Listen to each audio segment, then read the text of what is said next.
Olá, meu nome é Ana Cláudia, eu sou oncologista clínica. Hoje a gente vai falar das principais medidas, as principais bases de prevenção dos tumores femininos. A primeira base é a alimentação.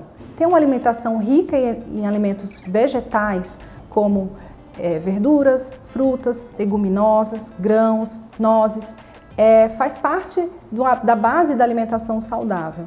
Uma coisa que devemos evitar é o consumo excessivo de carne vermelha, por exemplo. A gente deve limitar a 500 gramas por semana e também ficar atento à preparação dessas carnes, de preferência assada, ensopada. É uma preparação mais benéfica, né, que evita a liberação de radicais livres, de elementos pré-cancerígenos no nosso corpo. É interessante também restringir o consumo de alimentos ultraprocessados, são aqueles alimentos enlatados, aquelas bebidas gasosas e açucaradas gaseificadas. Esses alimentos ultraprocessados, de forma geral, eles são muito ricos em gordura, sal, conservantes, que contêm substâncias que podem causar alguns tipos de tumores, como, por exemplo, câncer de intestino e dentre outros. É interessante também que a maioria da população não precisa de suplementação alimentar, né, em forma de comprimido, em forma de pós ou cápsulas, porque essa alimentação saudável, diversificada, ela já é o suficiente para que o organismo funcione bem. E estudos mostram que a reposição, a suplementação vitamínica ou mineral não tem uma ação protetora contra o câncer nas pessoas que não têm nenhuma deficiência dessas substâncias.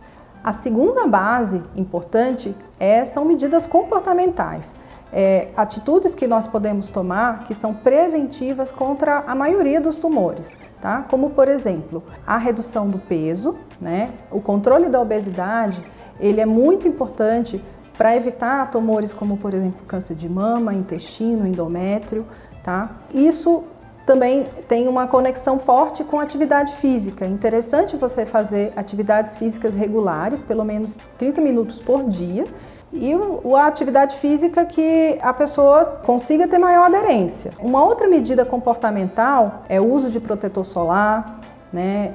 Evitar as horas de maior exposição solar, como de 10 às 16 horas, e se for necessário se expor ao sol durante esses períodos, usar protetor solar ou proteções como chapéus, óculos e blusas de proteção solar, por exemplo. O consumo de bebidas alcoólicas em qualquer quantidade deve ser evitado sempre que possível. Não existem estudos que delimitem a quantidade de bebida que é segura para prevenir o câncer. Então, de modo geral, é bom evitar. E também é bom evitar o tabagismo, né? Os cigarros de qualquer tipo também são nocivos e são relacionados a mais de 20 tipos de cânceres. Eles são causadores da maior parte dos tumores de pulmão. Então, o tabagismo, né, os cigarros, eles devem ser evitados. E sempre que possível, amamente. Né? A amamentação é o primeiro ato de alimentação saudável do ser humano e ele protege tanto a mulher para, por exemplo, câncer de mama, quanto também a criança para a obesidade infantil. A terceira base de prevenção seriam atitudes que você deve fazer como ao procurar o médico, como vacinação e os exames preventivos. A vacinação contra o HPV, ela é sabidamente protetora e deve ser iniciada dos 9 aos 14 anos em meninos e meninas. Ela está disponível nos programas do Ministério da Saúde e também para pessoas, adultos que têm alguma imunossupressão, como por exemplo os portadores de HIV e os transplantados. Essa vacinação nos adultos, ela pode ser feita até os 45 anos nessas populações. Outra vacina que protege contra o câncer de fígado é a vacina da hepatite B. Ela pode ser feita em todas as faixas etárias. A mamografia é um exame que é recomendado a partir dos 40 anos. A colonoscopia, ela está recomendada para a população geral a partir dos 45 anos, ou o exame de pesquisa de sangue oculto nas fezes, e o exame preventivo Papa Nicolau.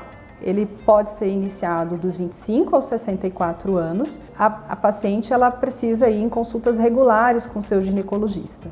Tá? É interessante que cada pessoa consulte com o médico para que os exames de prevenção indicados para a sua condição, faixa etária, sejam realizados nos tempos e sejam avaliados sempre que possível para que outros exames sejam feitos caso seja necessário. A realização desses exames preventivos é importante tanto no diagnóstico precoce quanto na detecção de lesões pré-malignas em algumas situações. Mulheres são pacientes mais fáceis de virem ao médico, né, e devem manter essa constância ao longo de toda a sua trajetória de vida. Então, respeitar as medidas preventivas, como hábitos de vida, tendo alimentação saudável, diminuindo o tabagismo, consumo de álcool, fazendo atividade física e controlando o peso, amamentando, essas mulheres conseguem prevenir cânceres com maior frequência. É importante lembrar também das vacinações em cada idade e dos exames preventivos para cada faixa etária. Então, essas três bases, alimentação, hábitos de vida saudáveis e a realização de vacinas e exames preventivos são extremamente importantes para evitar o câncer ao longo da vida.